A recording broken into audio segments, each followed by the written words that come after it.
Assalamualaikum warahmatullahi wabarakatuh.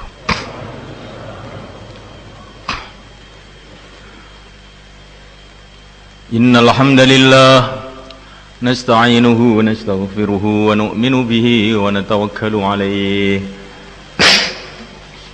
wa na'udzu bihi min shururi anfusina wa min sayyiati a'malina. من يهديه الله فلا مضل له ومن يضلل فلا هادي له أشهد أن لا إله إلا الله وحده لا شريك له وأشهد أن سيدنا ومولانا وحبيبنا محمدا عبده ورسوله اللهم صل وسلم وبارك عليه وعلى آله وأصحابه والتابعين لهم بإحسان إلى يوم الدين أما بعد.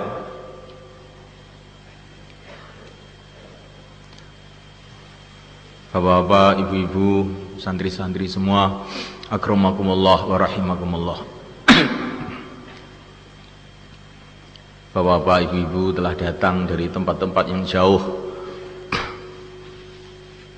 tentu dengan pengorbanan-pengorbanan yang besar, bersusah payah, naik kapal, naik bis, pesawat terbang dan lain sebagainya, yang biayanya tidak sedikit. Bahkan ada tadi wali murid dari Kalimantan, dia cerita untuk datang ke sini dengan anaknya, satu rumahnya dijual. Masya Allah.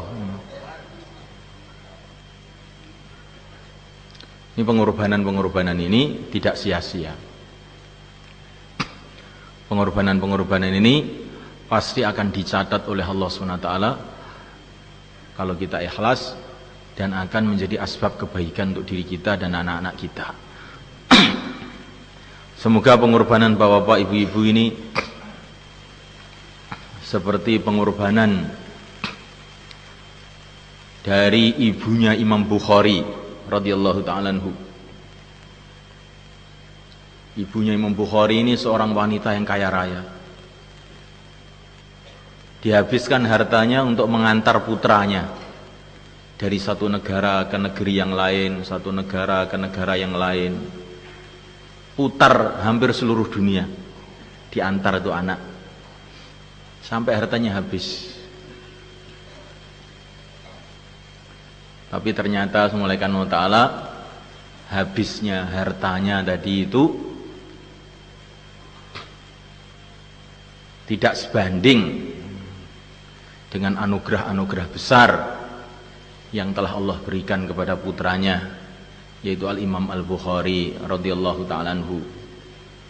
Di mana Imam Bukhari ini ilmunya telah digunakan, telah dibaca, telah diamalkan oleh hampir seluruh umat Islam di seluruh dunia. Tidak ada ulama yang tidak membaca kitabnya Imam Bukhari.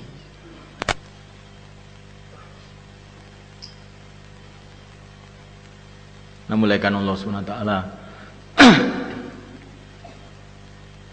kemuliaan-kemuliaan yang Allah berikan kepada Imam Bukhari ini, tentu orang tuanya juga mendapatkan hasilnya secara sempurna juga di dunia dan akhirat. Semoga kita seperti itu juga semuanya. Sebagaimana yang dalam hadis yang sering kita baca, barang siapa yang membaca Quran wastadharahu, dan dihafalkan, kemudian menghalalkan yang halal, mengharamkan yang haram, maka Allah Subhanahu wa ta'ala akan memberikan dia derajat di sisi Allah, sehingga dia akan diizinkan untuk memberikan syafaat kepada 10 keluarganya yang telah wajib masuk neraka. Jadi satu orang didaftarkan untuk menghafalkan Quran, itu berarti mendaftarkan 10 orang dari keluarganya. Berarti bayarnya harus 10, mestinya begitu. Karena yang didaftarkan itu sebetulnya 10, bukan hanya satu orang. Bagaimana semua kan? Ini guyonan saja yang mulai kan. Nah, nanti sungguh-sungguhan nih. Wah, ini di Temboro sekarang daftarkan satu orang harus bayarnya 10. Wah, gawat ini nanti. Kalau bapak-bapak pahamnya begitu tuh ya terserah ya. Tapi maksud saya bukan seperti itu. Maksud saya supaya kita ini dalam usaha bagaimana anak kita jadi hafid Quran.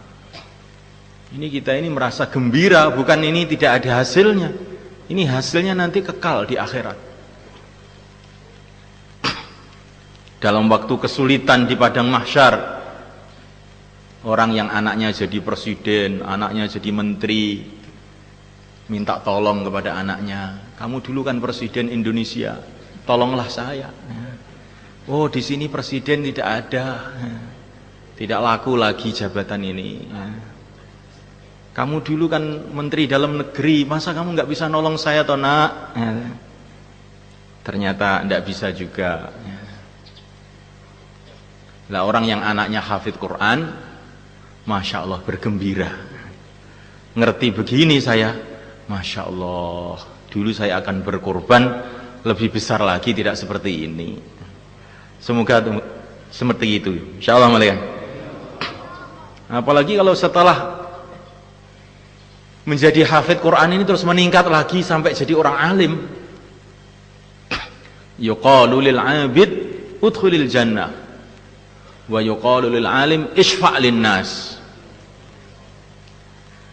Orang ahli ibadah dipersilahkan masuk surga, tapi orang alim dikatakan kepada orang alim tadi, silahkan memberikan syafaat kepada manusia, tidak ada batas, bukan 10. Menurut derajatnya masing-masing. Ada yang memberi syafaat kepada orang 100, 1000. Menurut derajat kealimannya, derajat keimanannya, derajat ketakwaannya, maka dia akan memberikan syafaat kepada orang lebih banyak lagi. Waktu itulah semulaikan Allah Ta'ala kita baru tahu barokahnya, nilainya secara sempurna orang amal agama atau orang yang punya anak mengamalkan agama, memperjuangkan agama. Namulaikan Allah Subhanahu Wa Ta'ala.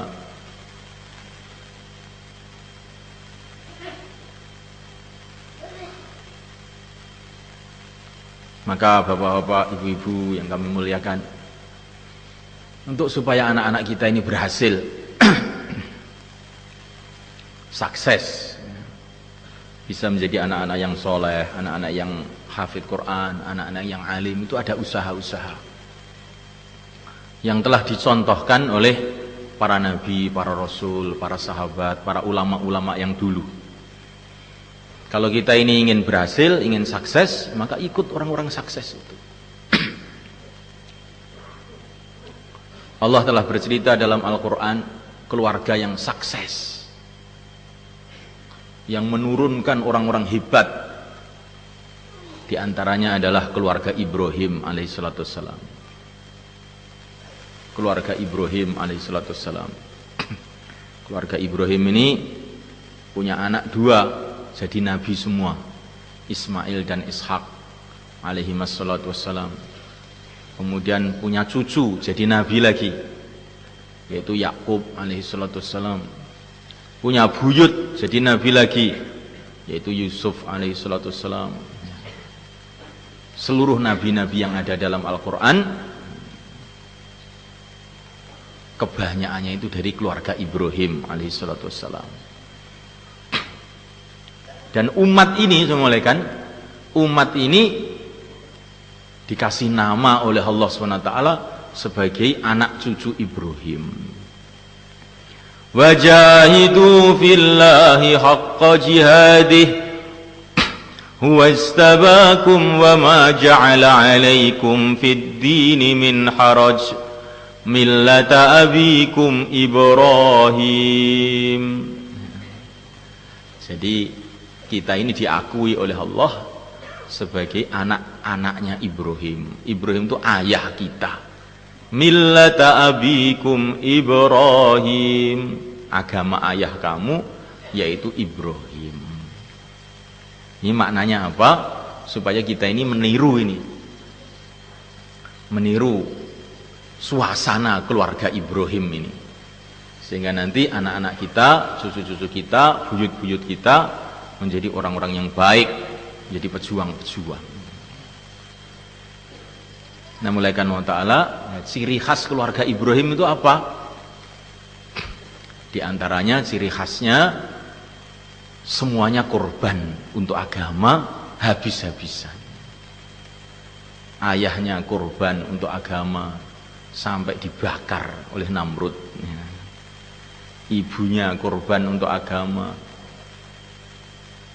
rela ditinggal di tengah-tengah padang pasir, kering kerontang, nggak ada teman, yaitu Siti Hajar alaihissalatu wassalam. Sampai beliau kehausan, kelaparan, lari-lari dari Safa Marwa. Dan ini diabadikan sehingga seluruh orang yang haji, siapa saja, apa itu nabi, apa itu rasul, apa itu wali-wali, semua orang Islam kalau haji harus merenungi ini pengorbanan Hajar, lari-lari dari Safa dan Marwa. Inna Safa wal Marwata min sya'airillah faman hajjal baita aw i'tamara fala junaha alaihi ay yattawafa bihima wa man tatawwa'a khaira fa innallaha syakirun alim. Kalau kita haji itu semua orang baca ayat itu. Allah berfirman bahwa Safa dan Marwah ini syiar agama Allah. Syiar itu perkara yang agung, tanda kehebatan agama Allah. Padahal ini namanya Safa dan Marwah ini gunung batu kecil saja, dibanding Gunung Lawu nggak ada apa-apanya. Gunung Lawu itu ada sarangannya, telaga Sarangan, yang airnya begitu jernih, pohon-pohonnya begitu rindang, hijau royo-royo, sehingga orang-orang banyak datang ke sana melihat keindahan Gunung Lawu. Tapi tidak disebut Gunung Lawu syiar agama Allah. Apalagi di India, Himalaya lebih besar lagi, tidak ada Himalaya syiar agama Allah. Tapi Gunung Safa dan Marwah yang kecil nih, dan nggak ada tumbuh-tumbuhannya sama sekali, dikatakan syiar agama Allah. Kenapa saya mulaikan? Karena disitulah tempat pengorbanan seorang wanita yang dicintai oleh Allah, yaitu Siti Hajar alaihissalatu wassalam. Kayak begitu, korban, ayahnya korban, ibunya korban, anaknya juga korban juga, anaknya korban juga, sehingga siap disembelih untuk agama Allah. Sekarang di pesantren kita ini ada ujian ibtidaiyah, tsanawiyah, aliyah, dauratul hadis, ujian tahfidzul Quran. Tapi keluarga Ibrahim ini ada ujiannya yang lebih berat. Ini ujian ibtidaiyahnya, apakah kamu siap disembelih atau tidak anakku. Nah, ini ujian ibtidaiyahnya. Dan lulus, muridnya cuma satu tapi lulus. Ini Al-Fatah ini muridnya ini Masya Allah banyak ya. Kalau dalam ujian-ujian keilmuan, alhamdulillah banyak juga yang lulus. Tapi kalau diuji siap disembelih atau tidak, ini nggak tahu apa ada yang lulus apa enggak gitu. Bagaimana santri-santri ini? Baru 3 tahun Pak Kiai, saya tidak betah Pak Kiai, rindu sama ibu saya. Bagaimana ini mau lulus seperti ini? Jadi senulaikan Allah Ta'ala untuk supaya keluarga kita ini diberkati oleh Allah sebagaimana keluarga Ibrahim, Itu ciri khasnya itu semua korban untuk agama. Ayahnya korban, ibunya korban, anaknya juga korban. Nah, mulai karena Allah Ta'ala Ismail alaihissalam yang akan dicalonkan oleh Allah untuk jadi kakeknya Sayyidul Anbiya, baginda Muhammad alaihissalam, itu dipondokkan oleh Nabi Ibrahim, itu dipondokkan di tempat yang kering kerontang di Makkah Al-Mukarramah. Asalnya beliau ini di sana, di Ardul Kan'an, di kota besar dekat sungai, tanah yang subur. Tetapi karena ini mau dicalonkan untuk jadi pejuang, dipindah ke tempat yang kering kerontang, yang sulit, supaya mentalnya itu kuat. Maka begitu, anak-anak kita ini belajar di pesantren ini bukan hanya belajar ilmu, tapi belajar kesabaran, belajar ketabahan. Maka tentu di pesantren ini suasananya tidak seenak di rumah. Maka orang-orang tua di pesantren ini membatasi santri-santri kalau pulang paling lama itu 1 bulan saja, yaitu waktu Syawal, 15 Syawal harus sampai sini. Kenapa? Nanti kalau lama-lama kaenaan di rumah itu, kaenaan nggak mau pulang lagi, nggak mau balik ngaji lagi. Maka anak kita ini harus kita siapkan bagaimana dia ini mampu duduk di tengah-tengah padang pasir seperti Ismail alaihissalam. Nanti supaya jadi hebat, tangisannya saja menurunkan malaikat Jibril. Ini Ismail ketika nangis ngoe. Ini bukan nangis biasa, nangis karena kehausan, kelaparan, karena agama. Karena ikut perintah Nabi Ibrahim, maka beliau kelaparan, kehausan waktu masih bayi. Namanya Jibril turun dari langit, ngeduk sumur Zam-Zam, dikeluarkanlah air Zam-Zam. Karena barokahnya ini pengorbanan keluarga Ibrahim alaihissalam. Pengorbanan ini kelihatannya pahit, tapi hasilnya berapa pengorbanan ibunya Imam Bukhari, tapi hasilnya kayak apa? 1000 tahun lebih. Masya Allah, ibunya Imam Bukhari ini tersenyum-senyum tok nih di kuburnya. Di Temboro, qolal Imam Bukhari, dia dapat pahala.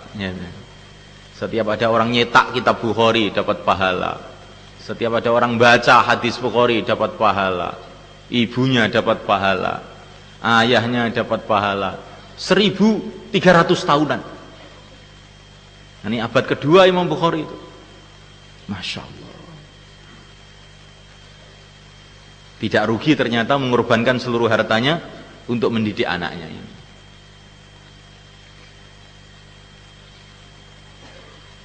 Nah, mulai kan Allah Ta'ala, itu ciri khas kehidupan keluarga Ibrahim, pengorbanan.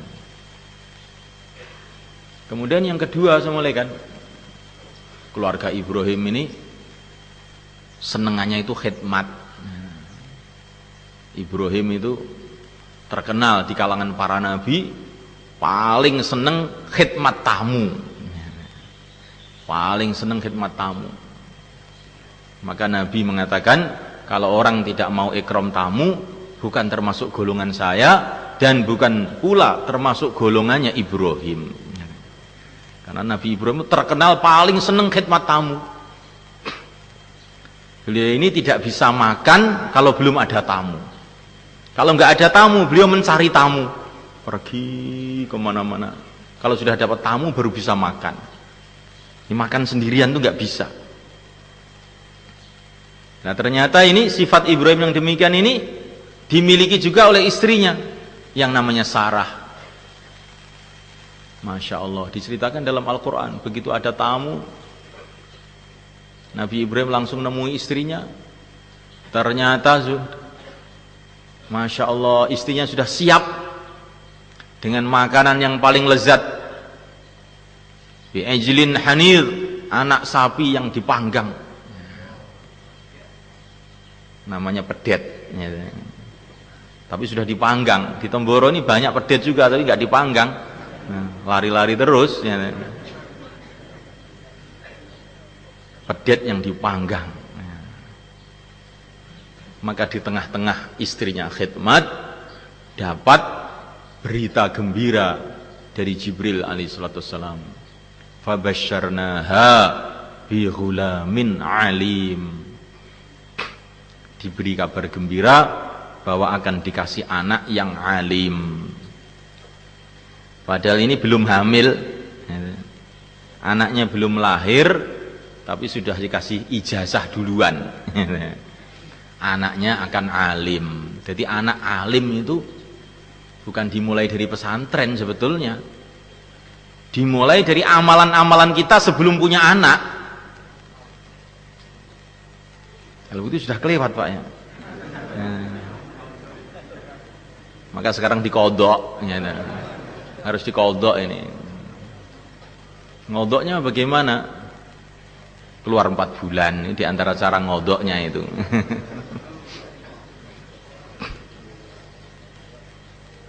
Jadi anak belum lahir sudah dikasih tahu ini anak ini mau alim. Maka lahirlah anak namanya Ishak.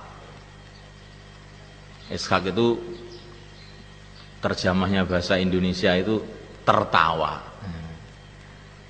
Tertawa. Gembira gitu. Anak ini belum lahir kok sudah alim, gembira ibunya ini. Sehingga dikasih nama Ishak. Namanya ini diantara ciri khas keluarga Ibrahim, korban untuk agama, suka khidmat. Maka kita ini kalau ada tamu-tamu di rumah kita, tamu di masjid kita, coba istri kita suruh khidmat. Niatnya, ya Allah, saya khidmat tamu, jadikanlah khidmat tamu ini barokahnya untuk anak saya yang sedang di pesantren, jadikanlah dia menggembirakan saya jadi orang alim, jadi pejuang, jadi orang yang dekat pada Allah. Bagaimana malaikat? Punya anak alim itu mahal malaikat. Masya Allah, tidak bisa main-main. Kita perlu pengorbanan-pengorbanan. Terus diantara ciri khas keluarga Ibrahim malaikat juga beliau ini banyak doa untuk anak cucu. Kadang-kadang wali murid ini Masya Allah sudah sedih melihat anaknya yang tidak istiqomah, yang nakal, ini sedih sehingga mengeluh. Semua orang dilapuri, bagaimana Pak Kiai, bagaimana Ustadz, anak saya ini kok sulit sekali. Semua orang sedih, dia mundar mandir ke sana kemari mengeluh. Tapi kalau malam tidur saja. Bagaimana malaikat? Ini untuk jadi anak yang alim itu perlu pengorbanan malaikat. Di antara pengorbanan kita harus malam itu banyak doa. Berapa kali? Sebanyak-banyaknya. Innallaha yuhibbul mulhina fid du'a. Ya, Allah Subhanahu wa taala suka dengan orang yang doa itu diulang-ulang terus, belum berhasil doa aja terus, akhirnya diterima juga oleh Allah. Ya Allah, jadikanlah anak saya ini menjadi orang alim yang bermanfaat, yang akan menyebarkan agama di seluruh alam. Ya Allah, terus begitu diulang-ulang 1000 kali, 2000 kali, 3000 kali. Nanti satu saat pasti Allah akan tampakkan hasilnya. Doa jangan juga tidak cukup sekali Pak. Kita kadang-kadang ya banyak doa lah Pak, saya ini sudah doa kok. Doa 5 menit tidur, doa 5 menit tidur. Nah, mulaikan Allah SWT untuk supaya doa kita diterima perlu ilhah, terus menerus doa. Karena Allah SWT itu ingin melihat kesungguhan kita itu seberapa. Itu Imam Bukhari waktu kecil sakit buta, kena cacar, matanya kena cacar, buta. Ibunya doa tiap malam, nangis tiap malam. Maka Masya Allah, kekuatan doanya seorang ibu, anak yang sudah buta itu. Imam Bukhari tiba-tiba ngipi jumpa Nabi Ibrahim. Maka Nabi Ibrahim mengatakan kurang lebihnya, berkat doanya ibu kamu, mata kamu disembuhkan oleh Allah. Bangun tidur sudah melek lagi. Di doanya ibu itu penting. Jangan cita-citanya anaknya hafid Quran, jadi orang alim, anaknya supaya jadi wali, tapi ibunya nonton TV terus. Nah, ini namanya ngalor ngidul, ini nggak cocok ini. Antara cita-citanya dengan amalannya ini gak cocok blas gitu. Ya bagaimana ini ya. Seperti orang berdoa ya, dan cita-citanya ini ingin ke Surabaya, tapi dia berjalan ke barat terus ya. Cita-citanya ingin ke Surabaya kok melakuni ngulon terus, ya apa ya.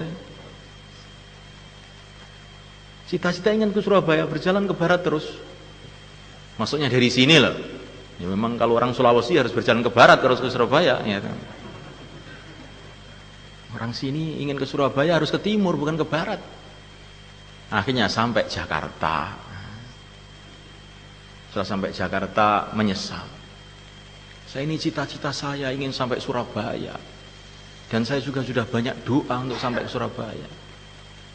Tapi kok nyatanya sampai Jakarta. Nah ceritanya bagaimana tuh Pak? Ya saya ini ya doa terus, tapi saya berjalannya ke barat terus. Itu sama dengan kita ini punya cita-cita anak yang soleh, anak alim, anak pejuang. Tapi amalan kita ini tidak kita sesuaikan dengan cita-cita kita. Maka ini perlu dalam majelis yang mulia ini kita menyesuaikan diri dengan cita-cita kita ini. Ini menunjukkan bahwa kita ini bersungguh-sungguh. Kalau kita bersungguh-sungguh doa betul malaikat, satu saat pasti Allah tampakkan. Al-Imam As-Suyuti radhiyallahu ta'ala anhu malaikat, itu beliau punya anak. Ini anaknya semua alim semua, kecuali satu ini agak nakal. Padahal Imam As-Suyuti ini ulama besar yang ngarang kitab tafsir Jalalain. Dan banyak sekali kitab-kitab yang dikarang oleh Imam Suyuti. Tingkat kewaliannya Imam Suyuti itu sampai beliau ini sering berjumpa Nabi itu dalam keadaan berjaga, lek-lekan, melek ya. Sampai beliau ini bisa bertanya kepada Nabi, hadis ini sahih apa dhaif ya. Tingkat kewaliannya itu sampai kayak begitu, tapi diuji oleh Allah punya anak itu nakal. Maka beliau sudah berdoa sampai tiap malam nangis gara-gara anaknya ini. Begitu doa sudah sampai puncaknya doa, beliau menangis kepada Allah, ya Allah, betul-betul saya ini tidak mampu mendidik anak saya. Hanya Engkau saja yang aku harapkan. Ya Allah, bila anak ini masih bisa diperbaiki, panjangkan umurnya. Kalau tidak, matikan saja ya Allah. Sampai kayak begitu. Setelah didoain malam-malam begitu, pagi-pagi tahu-tahu anaknya malah hilang ya. Dicari-cari nggak ketemu. Loh kok malah hilang didoain ya. Masya Allah. Dicari bertahun-tahun nggak ketemu. Setelah beberapa tahun mulai kan tahu-tahu datang. Ternyata dia ini minggat ke Maghrib sana, ke Maroko sana, belajar di sana. Pulang-pulang sudah jadi orang alim. Dan ini yang ajib itu, cerita ini ditulis oleh para ulama, ditempelkan di kuburannya Imam Suyuti di Mesir sana. Untuk pelajaran buat wali murid yang anaknya agak nakal gitu. Ndungone kurang. Kalau doanya itu sungguh-sungguh terus-menerus. Nabi mengatakan di antara doa yang makbul adalah doa orang tua untuk anaknya. Makanya saya ini kalau ada orang tua bilang saya sudah doa tapi anak saya tetap nakal, itu nggak percaya saya. Saya lebih percaya kepada Nabi daripada kepada kamu. Wong Nabi mengatakan doanya orang tua itu makbul kok. Kok kamu katanya sudah doa nggak makbul? Mesti kamu ini belum doa. Atau doa tapi nggak sungguh-sungguh. Doa sebentar harus tidur. Doanya nggak sungguh-sungguh. Bagaimana semuanya kan? Maka kita banyak doa. Ini perkara yang penting, doa. Buat amalan-amalan khusus untuk anaknya. Amalan-amalan khusus untuk anaknya. Seperti ceritanya ayahnya Imam Ghazali. Bagaimana beliau ini orang awam, tapi anaknya semua jadi ulama-ulama besar semua, jadi aulia semua. Ini ayahnya Imam Ghazali. Beliau ini penjual manisan. Tapi kalau beliau melihat orang-orang yang sedang ngaji, beliau ini terenyuh nangis. Ya Allah, jadikanlah anak saya nanti jadi orang-orang alim, ya Allah. Bukan hanya doa saja, manisannya nggak jadi dijual, dibagi-bagi sama orang-orang yang ngaji itu. Masya Allah. Di doa dan korban. Akhirnya punya anak dua-duanya jadi alim besar semua. Yang paling terkenal adalah Al-Imam Al-Ghazali rahimahullah, yang ilmunya sudah hampir 1000 tahun dipelajari di seluruh dunia. Bagaimana semuanya kan? Insyaallah kita niat semuanya kan. Dan yang lebih penting lagi semuanya kan, ini semuanya ini kalau kita ini punya niat dan cita-cita. Karena ini wali murid ini kadang-kadang ini cita-cita ini belum punya gitu kan. Sehingga nanti kalau anaknya sudah 6 tahun di sini, sudah mungkin dianggap terlalu lama di pesantren ya. Maka pikiran orang tua itu berubah. Maka kirim surat ke pesantren atau ngutus orang ke pesantren untuk mamitkan anaknya. Kenapa kok belum selesai, belum tamat kok dipamitkan? Ya orang tua, sudah sakit-sakitan. Maka anak dipinta pulang untuk khidmat orang tua. Lah kalau orang tua ini cita-citanya seperti ini namanya cita-citanya tuh anak mau dijadikan perawat saja. Bukan mau dijadikan ulama kalau begini ini. Lah bagaimana bisa jadi ulama wong cita-citanya tuh anaknya untuk jadi perawat. Maka kita ini harus punya cita-cita. Seperti cita-citanya ibunya Maryam. Ibunya Maryam punya cita-cita diceritakan dalam Al-Quran. Cita-citanya anaknya untuk agama, untuk jadi pejuang. Idza qalat imra'atu Imran rabbi inni nadartu laka ma fi batni muharrara. Masya Allah. Saya bernadar, hai Tuhanku, anak saya yang di perutku ini muharrar, saya bebaskan dari segala urusan, hanya untuk agama saja. Biar saya sakit-sakitan nggak apa-apa, biar anak ngaji terus. Biar saya kesulitan di rumah nggak apa-apa, biar anak saya ngaji terus, biar jadi orang alim. Daripada khidmat di dunia paling setahun 2 tahun, biar nanti dia khidmat di surga saja. Nah, memberikan syafaat di pintu surga. Bagaimana semalekan? Ini penting nih, terutama nggih tiang-tiang sing selak Magetan, Bangsa Bluro, Wijonegoro, Ngawi, nggih, Medion biasane ngoten niku, biasane niku ngeten. Mun dangu lho Pak Kiai.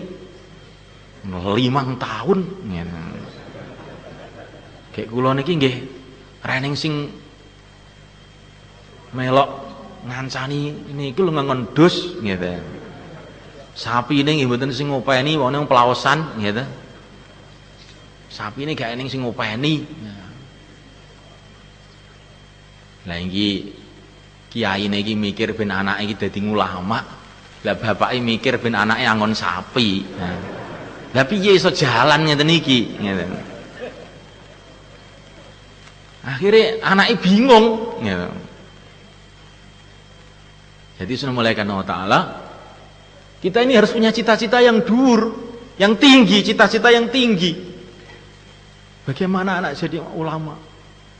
Itu ceritanya Ngubed ini, yang baru dari Nizamuddin, ketemu Maulana Ilyas Barabangkawi yang nahkik Hayatus Sahabah.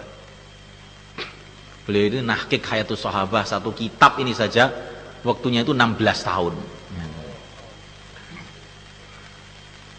Beliau ini cerita, Masya Allah, saya ini bersyukur kepada Allah. Ayah saya ini orang awam, nggak ngerti apa-apa, tapi anak-anaknya jadi ulama. Nah kita ini harus bercita-cita seperti itu.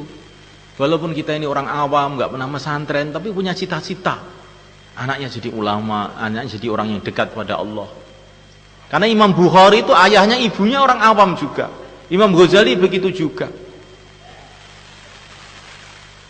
Tapi karena ada cita-cita, ada tangisan, pengorbanan, doa, akhirnya anaknya jadi orang-orang hebat. Bangun rumah itu penting mulai kan. Tapi bangun anak lebih penting lagi. Bangun anak lebih penting lagi. Kalau anak kita ini jadi ulama, insya Allah nanti punya rumah. Gak usah dipikirkan rumahnya. Ya.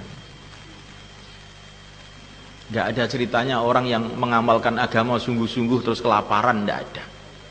Lihat ulama-ulama zaman dulu itu. Apa mereka kelaparan? Enggak. Jadi kita ini harus yakin bahwa kalau anak saya jadi orang alim, anak saya jadi orang yang dekat pada Allah, nanti dia hidupnya akan sukses. Kalau betul-betul diamalkan. Sehingga kita ini doanya itu sungguh-sungguh. Nangisnya waktu malam itu sungguh-sungguh. Pengorbanannya itu juga sungguh-sungguh. Gitu semulaikan. Ada seorang Madinah namanya Farrukh. Dia ini orang kaya, punya uang itu 1 karung semulaikan.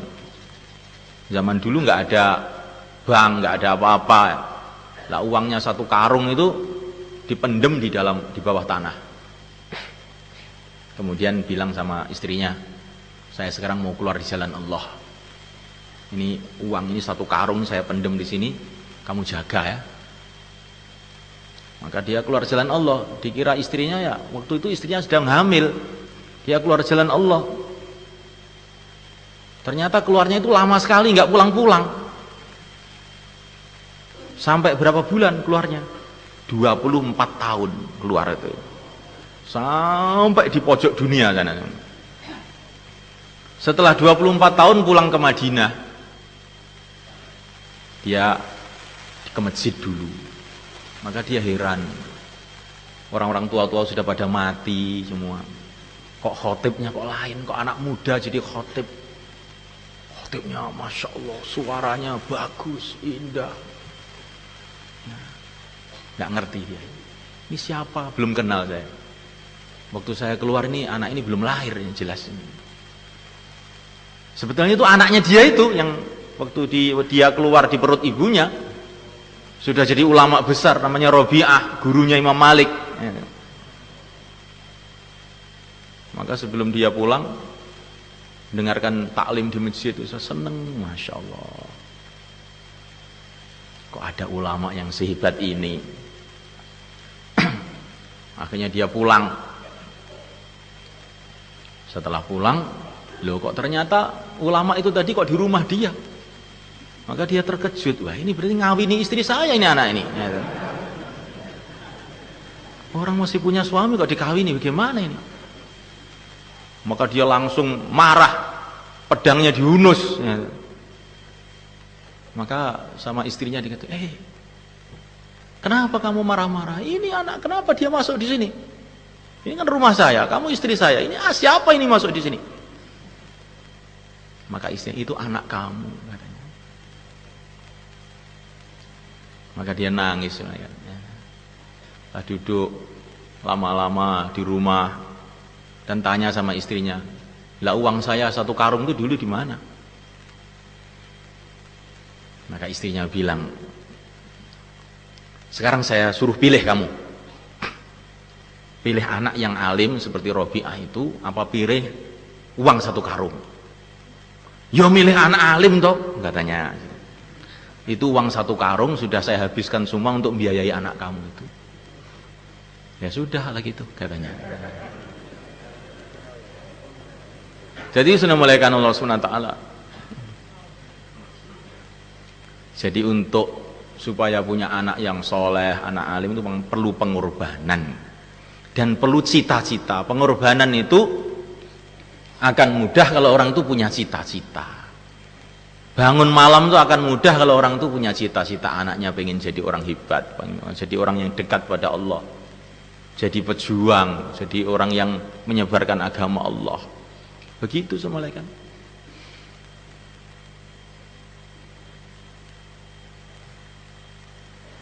Tetapi dengan doanya orang-orang jauh, katanya Nabi, di antara doa yang makbul adalah doanya orang jauh kepada saudaranya yang jauh. Da'ul li akhihi fi dhuhril ghaib. Bapak yang dari Sulawesi, yang dari Aceh, yang dari Maluku, disempatkan pada waktu malam doa supaya usaha-usaha di sini dimudahkan, maka nanti pengalaman itu ada aja, jalan keluarnya itu ada saja. Jadi ini kita cerita mengenai hal-hal ini bukan maksudnya mengeluh kepada bapak-bapak, bukan, tapi untuk minta doa saja. Kita punya pengalaman kalau orang itu banyak doa, ada aja jalan keluar itu. Ada aja jalan keluar.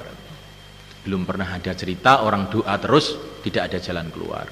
Walam akum bidu'aika rabbi syaqiyya, kata Nabi Zakaria. Belum pernah saya ini celaka padahal saya ini doa. Dan ini cerita Nabi Zakaria dalam Quran ini juga pantas kita renungi bagi orang-orang yang ingin punya anak yang soleh. Dzikru rahmati rabbika abdahu Zakaria. Ini ada surat diceritakan dalam Al-Quran untuk bercerita mengenai rahmat Allah kepada Nabi Zakaria. Allah bercerita dalam ayat ini bagaimana Allah akan memberi rahmat kepada Nabi Zakaria. Maka rahmat Allah yang begitu banyak datang kepada Nabi Zakaria dimulai dengan doa. Idznada rabbahu nidaan khafiyya. Malam hari beliau doa merintih-rintih kepada Allah Subhanahu wa taala. Ringkasnya minta anak yang soleh. Akhirnya dikasih anak, yaitu Nabi Yahya alaihi salatu wassalam. Jadi ringkasnya ini doa ini penting sudah.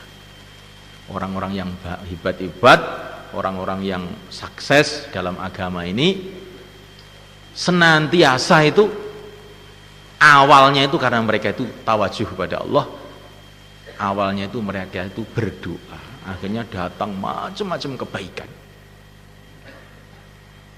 Maka kita ini doa lagi dan doa lagi. Nah, mulaikan Allah Subhanahu wa taala.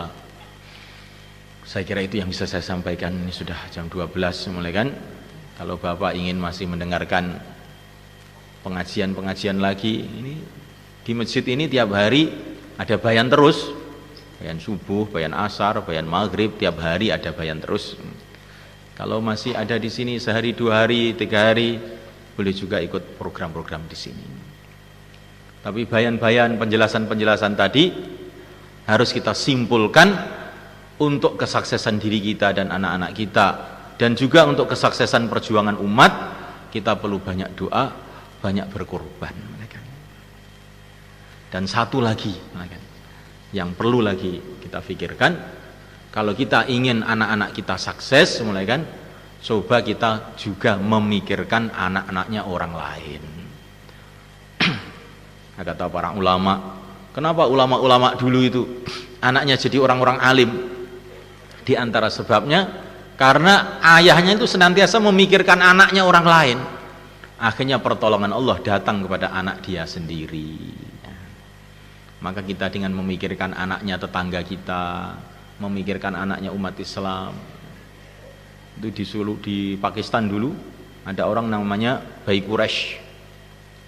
Beliau ini termasuk orang tua dakwah di Pakistan, Quraisy. Dan dia ini punya anak namanya Ihsanul Haq, buweling ini anaknya, nggak mau ngaji. Sehingga beberapa orang itu negur kepada ayahnya, Tuan ini dakwah ke sana kemari, mikirkan sana kemari.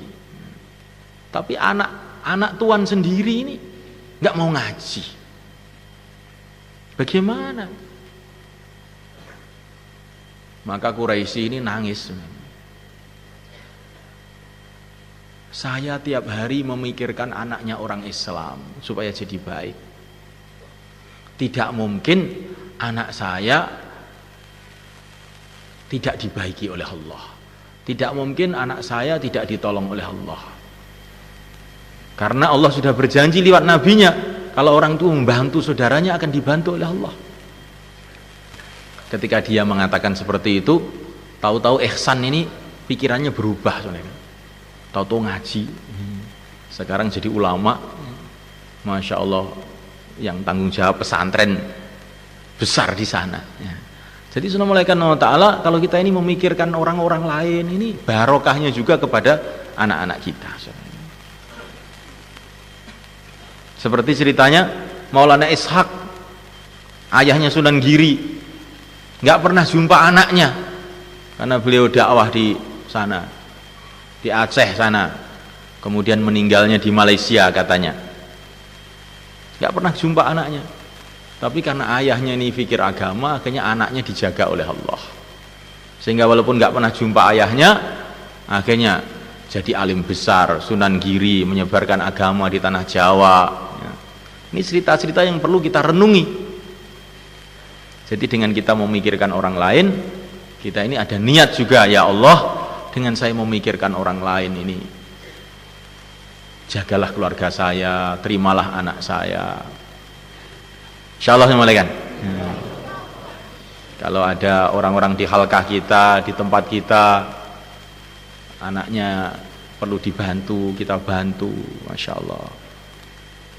Dan diniati, karena amal itu menurut niatnya, diniati supaya bantuan-bantuan ini mendatangkan bantuan Allah kepada anak-anak kita.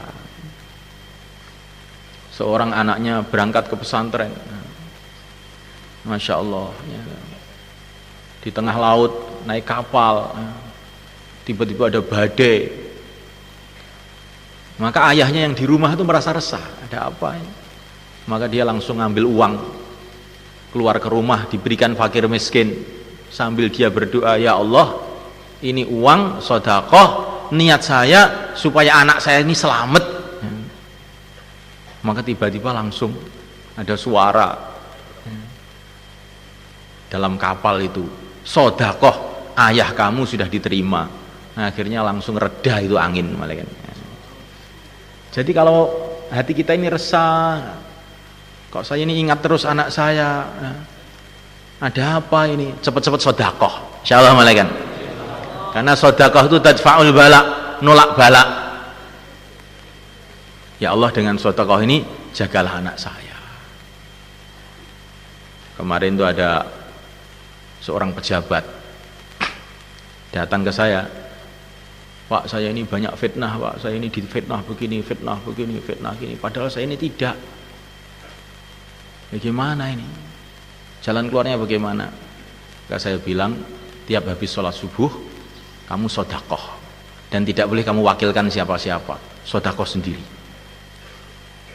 Niatnya supaya nolak bala. Baru beberapa hari laporan, alhamdulillah selamat Pak, saya nggak jadi dituntut. Barokah sedekah. Jadi kalau orang itu banyak musibah itu biasanya ini sedekahnya kurang, biasanya begitu. Makanya perbanyak sedekah. Insyaallah malaikat. Sedekah ini perkara penting. Kemarin itu ada orang Jakarta datang sama saya. Ini ceritanya. Pak, anak saya bedal. Apa? Tahu bedal? Lari. Lah kenapa lari? Pokoknya dia ini mau kawin sama seorang perempuan. Padahal perempuan ini sudah tua juga, nggak tahu kenapa dia ini. Mumet saya nggak bisa dinasihati lagi. Maka saya bilang sodakoh. Langsung dia ini beli kambing berapa, sembelih untuk makan jamaah waktu bareng-bareng. Baru besoknya sudah laporan, sudah pulang nggak jadi kawin, Pak. Masya Allah. Jadi anak nakal ternyata ini diantara sebabnya kurang sodakoh diantaranya ini. Diantaranya loh malaikat. Ini banyak pengalaman saya begini-begini ini dengan sodakoh itu. Banyak masalah-masalah itu jadi selesai dengan sodakoh. Jadi doa, kurban, sodakoh, memikirkan orang lain, ini semuanya mulaikan termasuk dalam hal itu adalah dakwah. Maka ini semua barokahnya ini akan sampai kepada anak-anak kita, cucu-cucu kita, insyaallah. Kurang lebihnya kami minta maaf semulaikan. Kita sekarang doa sama-sama, semoga majlis kita ini diterima oleh Allah. Al-Fatihah. A'udzubillahi minasyaitonir rajim.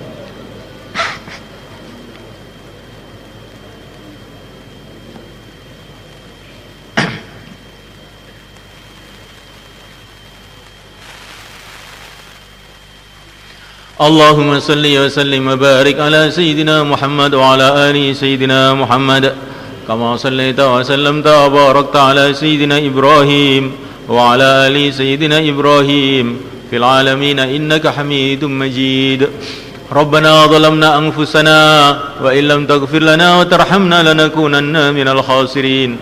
Nas'aluka min khairi ma sa'alakahu nabiyyuka Muhammad sallallahu alaihi wasallam wal anbiya wal mursalun wal malaikatul muqarrabun wa ibadukas salihun. Nas'aluka ya Allah bi annaka antallah al ahadus samadul ladzi lam yalid wa lam yulad wa lam yakul lahu kufuwan ahad an taghfir lana khatayana wa tuyassira umurana wa taqdiya hajatina wa tu'ammina rawatina wa tastur awratina wa tahdiyana wa tahdiya bina وتجعلنا سببا لمن اهتدى. ربنا هب لنا من أزواجنا وذرياتنا قرة أعين واجعلنا للمتقين إماما واجعلنا للمتقين إماما واجعلنا للمتقين إماما واجعلنا للمتقين إماما واجعلنا للمتقين إماما. ربنا هب لنا من أزواجنا وذرياتنا قرة أعين واجعلنا للمتقين إماما واجعلنا للمتقين إماما واجعلنا للمتقين إماما. ربنا وآتنا ما وعدتنا على رسلك ولا تخزنا يوم القيامة إنك لا تخلف الميعاد.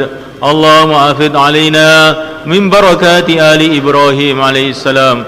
اللهم أفض علينا من بركات آل عمران عليه السلام. اللهم أفض علينا من بركات آل داود عليه السلام. اللهم أفض علينا من بركات آل سيدنا مولانا وحبيبنا محمد صلى الله عليه وسلم. اللهم أفض علينا من بركات مشايخنا الكرام والأولياء العظام بدون محنة ولا بلية بمجرد فضلك العظيم وبشفاعة رسولك الكريم إنك أنت الله البر الرحيم. Ya Allah, ampunilah kami ya Allah, ampunilah kedua orang tua kami ya Allah, ampunilah ahli keluarga kami ya Allah, teman-teman seperjuangan kami ya Allah, santri-santri kami ya Allah, dan umat Islam di seluruh alam ya Allah. Ya Allah, jadikanlah keluarga kami ya Allah, berkatilah keluarga kami ya Allah, sebagaimana Engkau telah memberkati keluarga Ibrahim alaihi salatu wassalam, sebagaimana Engkau telah memberkati keluarga Imran alaihi salatu wassalam. Ya Allah, berkatilah keluarga kami ya Allah, sebagaimana Engkau telah memberkati keluarga junjungan kita yang mulia baginda Muhammad sallallahu alaihi wasallam. Ya Allah, berkatilah kami ya Allah, berkatilah keluarga kami ya Allah, berkatilah kampung kami ya Allah, berkatilah masjid kami ya Allah, sebagaimana Engkau telah memberkati hamba-hambamu yang Engkau ridhai ya Allah, hamba-hambamu yang Engkau cintai ya Allah. Ya Allah, berikanlah kepada kami ya Allah dan anak-anak kami ya Allah iman yang sempurna ya Allah, yakin yang mantap ya Allah, akhlak dan budi pekerti yang mulia ya Allah, rizki yang halal yang barakah ya Allah, kefahaman kepada agamamu ya Allah, dan kepada perjuangan agamamu ya Allah. Ya Allah, turunkanlah hidayat di seluruh alam ya Allah, mudahkanlah hidayat di seluruh alam ya Allah, kekalkanlah hidayat di seluruh alam ya Allah. Ya Allah, jadikanlah kami semua sebab hidayat seluruh alam ya Allah. Ya Allah, jadikanlah pertemuan kami ini ya Allah pertemuan yang penuh dengan berkah ya Allah. Jadikanlah perpisahan kami ya Allah perpisahan yang penuh dengan rahmat ya Allah, perpisahan yang penuh dengan rahmat ya Allah. Ya Allah, pandanglah kami ya Allah, pandanglah anak-anak kami ya Allah, pandanglah keluarga kami ya Allah dengan kasih sayang-Mu ya Allah, dengan rahmat-Mu ya Allah, dengan berkah-Mu ya Allah. Ya Allah, Engkau mengetahui masalah-masalah kami ya Allah, Engkau mengetahui kesulitan-kesulitan kami ya Allah, Engkau mengetahui kesedihan kami ya Allah. Ya Allah, mudahkanlah urusan-urusan kami ya Allah, selesaikanlah masalah-masalah kami ya Allah, bayarlah hutang-hutang kami ya Allah. Ya Allah, jadikanlah anak-anak kami ya Allah di anak-anak yang soleh ya Allah, yang mengamalkan agamamu ya Allah, memahami agamamu ya Allah, memperjuangkan agamamu ya Allah, menyebarkan agamamu di seluruh alam ya Allah. Ya Allah, jagalah kami semua ya Allah, jagalah anak-anak kami ya Allah, anak cucu kami sampai hari kiamat ya Allah. Jagalah semuanya ya Allah, jagalah imannya ya Allah, jagalah amalannya ya Allah, jagalah harta bendanya ya Allah, jagalah kehormatannya ya Allah. Ya Allah, jagalah semuanya ya Allah, jagalah dunianya ya Allah, jagalah akhiratnya ya Allah, jagalah semuanya ya Allah, sebagaimana Engkau telah menjaga ya Allah para nabi, para rasul, para sahabat dan para wali-walimu ya Allah. Rabbana atina fid dunya hasanah wa fil akhirati hasanah wa qina adzabannar. Wa sallallahu wa baraka ala sayyidina maulana Muhammad wa ala alihi wa ashabihi ajma'in. Alhamdulillahirabbil alamin. Kurang lebihnya kami mohon maaf, semuanya bapak-bapak, ibu-ibu kan, atas kekurangan-kekurangan penyambutan kepada bapak-bapak semua. Mohon maaf yang sebesar-besarnya, dan nanti khidmat dulu. Setelah khidmat baru kita sholat duhur berjamaah di sini. Dan bagi ibu-ibu atau santri-santri putri, sholatnya bisa di situ atau sholatnya bisa di kompleknya masing-masing juga. Di sana ada, karena mungkin tempat wudhunya kurang di belakang, bisa nanti sholat di kompleknya. Mau kalau sholat di sini juga boleh. Oh, santri putri khidmatnya langsung di kompleknya ternyata ya. Santri putri khidmatnya di kompleknya. Nah, wali muridnya komplek khidmatnya di sini. Santri-santri putra juga khidmatnya di sini. Sebelah utara nanti santri-santri. Sebelah utara. Wali murid sebelah selatan.